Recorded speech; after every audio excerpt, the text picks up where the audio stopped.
You're standing in the damp, stone-carved catacombs of ancient Rome. It's the 1st century AD. The air is thick with the smell of myrrh and burning pitch. In front of you lies a loved one lost to the fever. But you aren't just here to say goodbye. In your trembling hand, you hold a tiny, beautifully blown glass bottle. It's no larger than your thumb. As the grief washes over you, your vision blurs. A drop of salt water spills over your lower eyelid, tracking hot down your cheek. You quickly raise the glass bottle to your face and press it to your skin, catching the drop before it falls. You're holding a lacrimatory, a tear catcher. In your time, tears are so precious, so deeply revered, that they are bottled, stoppered, and buried with the dead as the ultimate physical proof of your love. But as you stand there holding liquid grief in a bottle, a wolf howls in the distant hills beyond the city walls. And it hits you, the wolf cries out in pain, the stray dogs in the streets whimper when struck. But neither of them sheds a tear. In fact, if you look at every single creature across the vast, brutal expanse of the natural world, from the deepest oceans to the highest mountains, you're entirely alone. You, the human, are the only animal on Earth that cries.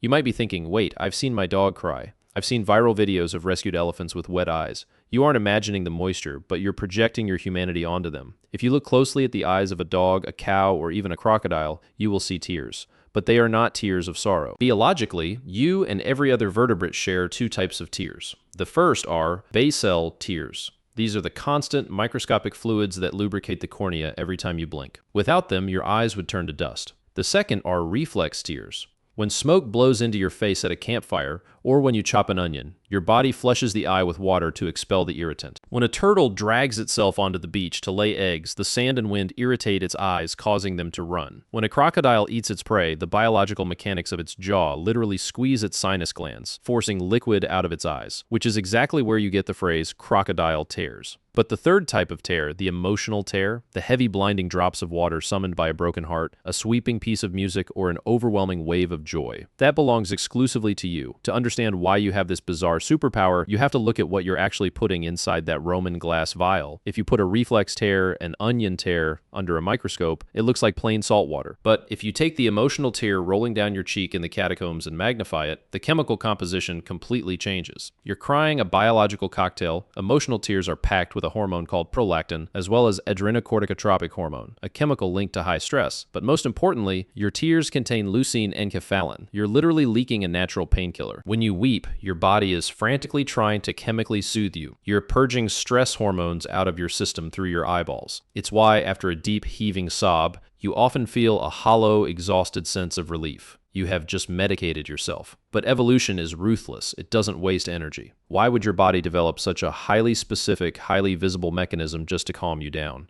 Why not just release those chemicals internally like every other animal does? Because your tears are not just for you. They are a distress flare. Imagine you're stripped of your modern comforts. You're back in the Pleistocene era. You have no armor, no fangs, no claws. Your only evolutionary advantage is the tribe standing next to you. If you cannot communicate, you die. When you cry, something physical happens to your vision. It blurs. By filling your eyes with water, you're intentionally crippling your most important sense. You're momentarily blinding yourself in the brutal hierarchy of the wild. Showing vulnerability is a death sentence. A wounded animal hides its pain to avoid attracting predators. But humans did the exact opposite. By blurring your vision and letting tears fall, you are signaling to the rest of your tribe, I am defenseless. I surrender. I need you. You're triggering a profound evolutionary response in the people looking at you. Studies show that when humans see tears on another human's face, their own brain activity shifts. Aggression drops, empathy spikes, the urge to nurture overwrites the urge to compete. Your tears are the very glue that built human civilization. So you stand there in the dark, the small glass lacrimatory warm in your palm. You're engaging in a ritual that seems strange to modern eyes, but it honors the very trait that allowed your species to conquer the globe. An apex predator rules through fear, strength, and silence. But you conquered the world through an unmatched capacity for empathy. Other animals mourn. Elephants gently touch the bones of their dead. Chimpanzees carry their lost infants. They feel the heavy, crushing weight of loss just as deeply as you do, but they suffer in the dark behind dry eyes. Only you have the ability to take the invisible pain in your chest, turn it into physical water, and show it to the world. So the next time you find yourself wiping away a tear, whether from grief, from laughter, or from simply being overwhelmed by the sheer scale of being alive, don't hide it. You're doing the most human thing possible.